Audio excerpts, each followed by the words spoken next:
Oh, goody. All right, what's going on, everybody?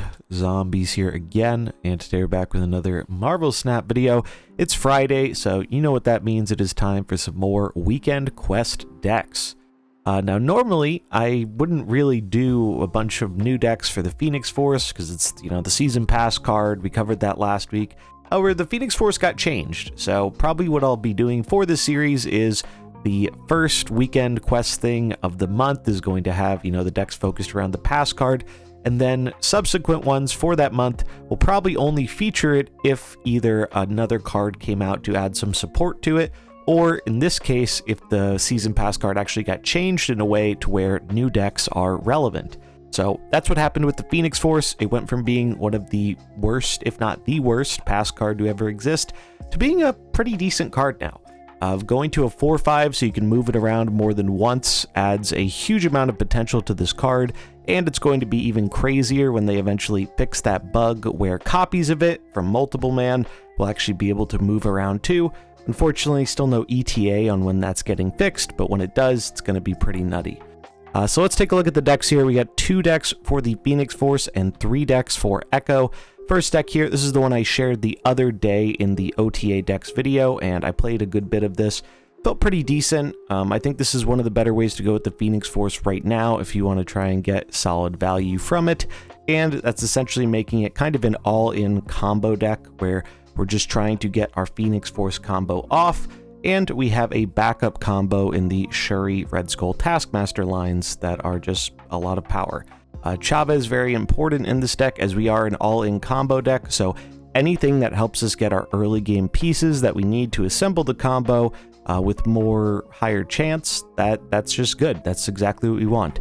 So the whole idea with this deck is you're going to be hopefully blowing up your Human Torch or your multiple man, then you're going to be bringing it back with the Phoenix Force, moving it around.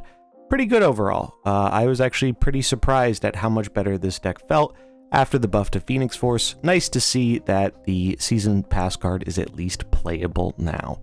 And then if you are a bit more of a fan of move, we also just have a full-on move deck with it. I liked keeping a lower curve for this one. It just felt a bit better to me, and then closing out with Heimdall. I think that the other way to go is better for the Phoenix Force because it's a little bit more all in on it.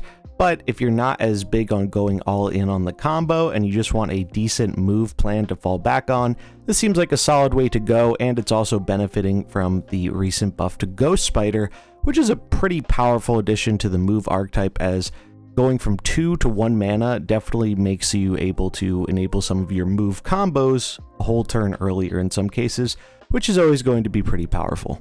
Then moving on to Echo. Echo has been kind of interesting to watch play out this week. I didn't pick this one up, but people have been doing some neat stuff with it. I think one of the best uses for Echo is to be using the card very defensively in a deck where you're trying to do some combo shenanigans, and Echo helps make it so your opponent can't shut down your combo. In this case, making it so that our opponent can't interact with our Wong via Cosmo. Cosmo is definitely on the rise again as of the recent OTA changes we got the other day, seeing a ton more Cosmo. So if you're a fan of on reveal decks but don't want to have your fun shut down by the good doggo, I would definitely recommend trying Echo in a list like this. Basically, the idea here is we just have a ton of solid on reveals. We have some decent early game with Medusa and the recently nerfed but still strong Spider-Ham. Zabu just helps us get down our powerful 4-drops a turn earlier, so Jubilee, Wong, Iron Lad.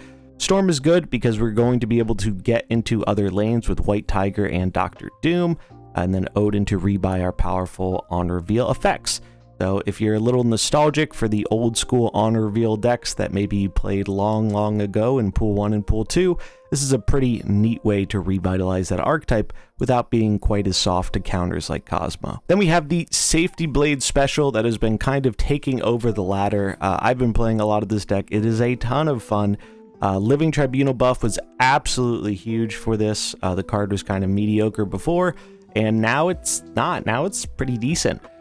Echo, again, really huge here. One of the biggest issues for any kind of Hela deck using Invisible Woman is the fact that, well, our opponent can just slam down a Cosmo on the final turn and steal a whole lot of our cubes, being able to play down Echo into Invisible Woman makes it so that is not a possibility we have to worry about.